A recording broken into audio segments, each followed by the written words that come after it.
Days without water along the sun-soaked road. Hey everybody, welcome back to my YouTube channel and more importantly to my latest Motivation Monday video. If you're new, my name is Ellie and I upload every Monday. Well, I upload about 3 times a week, but every Monday I do a Motivation Monday video, which is usually based around cleaning, organisation, just getting your week off to a really good start. So that's what this is today. Also, apologies for the way that I am presenting myself today. Obviously I am cleaning today. This is a cleaning video, so hence the cleaning attire. So if you are not a subscriber, please make sure to subscribe before you leave. Also, I am like less than 1,000 subscribers away from 20,000 now, and when I hit 20,000 I will be doing a giveaway, which I'm really excited about. So yeah, click that subscribe before you go. But anyway, today's Motivation Monday, today's video is all about the pink stuff. I will explain more once the video gets started, but the pink stuff is a very well-known, or maybe not so well-known if you're watching this video. Maybe you've heard of it, but you're not exactly sure what it does or how it can be used. Well, that's what this video is for. So in this video, I'm going to show you some really useful ways to use the pink stuff. Maybe some new ways that you didn't know about. I will also be trying some things for the first time that I haven't done before with the pink stuff. I was doing a bit of research last night and I saw a couple of ideas and I was like, I have not tried that before. Definitely give that a go. So yeah, there are 10 top tips for how to use the pink stuff in this video. So let's get into it. Here we go. Enjoy. So for anyone who hasn't seen the product before, this is it. It comes in a tub like this, and I'm going to be using a microfiber cloth to do my cleaning today. This cloth is by a brand called Sponge. So this is what the paste looks like. It's a thick pink paste, hence the name pink stuff. And I'm going to just grab a blob onto my microfiber cloth and I'm going to start getting to work. So the first item I'm going to clean is the kettle. I'm going to get on all of these hard-worn lime scale and water marks using the pink stuff. I'm going to get a generous blob and I'm just going to really spread it onto all of the trouble areas, making sure I'm quite generous with it, and I'm going to leave it to do its work for about 2 minutes. After that, it is so important to go over it with a wet cloth. It can have quite a chalky residue if you don't wipe it off sufficiently, so really make sure that you've given it a good wipe with a really wet cloth. Then I'm going to go over it with the dry microfiber cloth, obviously not with the pink stuff on it, a different part of the cloth. And as you can see, it comes up so brilliantly, super shiny. All of the lime scale and watermarks are gone. Next item I'm going to clean is the taps. So I'm going to put a generous amount all over the taps like this, rubbing in all of the problem areas. Then I'm going to wipe it off, being really careful to wipe off all of the residue, go over it with a dry cloth and la-di-da, buff, and it is so shiny. So I haven't tried this one before, but apparently it will get all the scorch marks off a stainless steel toaster, so I'm going to give it a go. Again, I'm going to apply a generous amount, working it into the problem areas. I'm going to leave it for a couple of minutes before going over it and rinsing with the wet cloth. Now what I will say is be extra careful. Obviously you are using a wet cloth on an electrical item, so make sure you're really careful about this. Don't use it till it's dry. Here I am buffing after I've rinsed it with the wet cloth, and it's coming up really beautifully.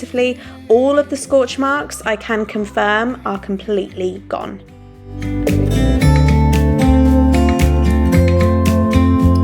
Okay, this is the one I was most nervous about, paint work. As you can see, when I put it on the mark, first of all, it looked quite pink and dark and I panicked.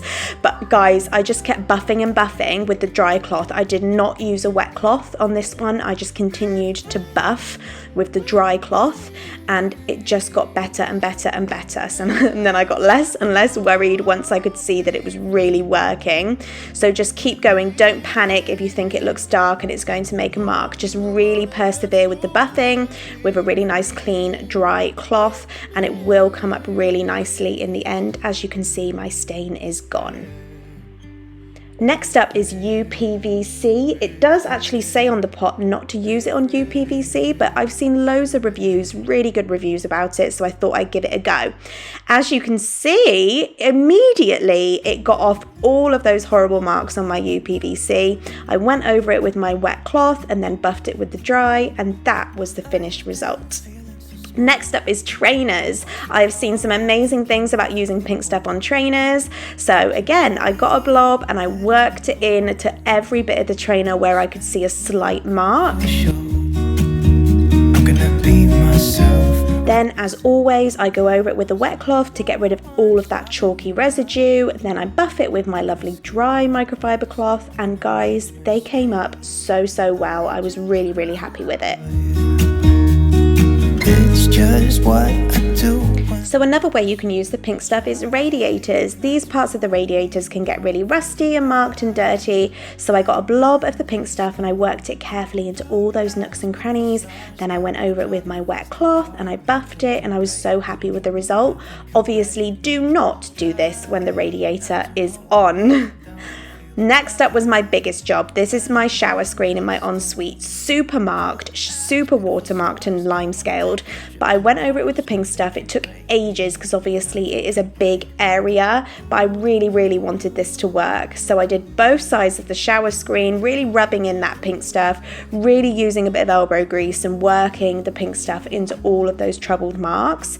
Then I went over it with a wet cloth, making sure all of the chalky residue was gone. I buffed it, and this is what I was left with. I am so thrilled. I've never seen this shower screen so shiny.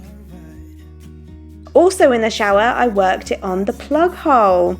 We can all get that horrible like shampoo, soap scum residue around the plug hole. So I put the pink stuff on there, I worked it in, I washed it off with my wet cloth, I buffed it with my dry cloth, and this was the result.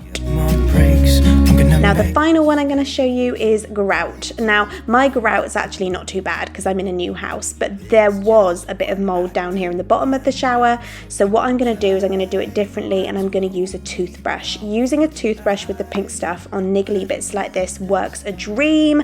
I worked it all in really carefully, then I wiped it with my wet cloth, as you can see here. I buffed it with my dry cloth, and guys, it was gone.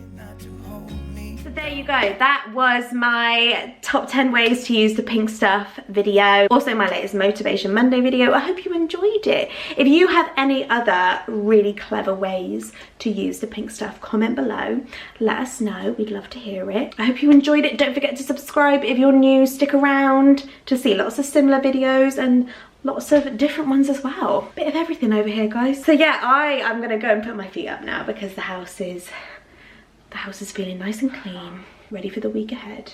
That's what I like. But thanks so much for watching, lovely people, and I will see you in my next video.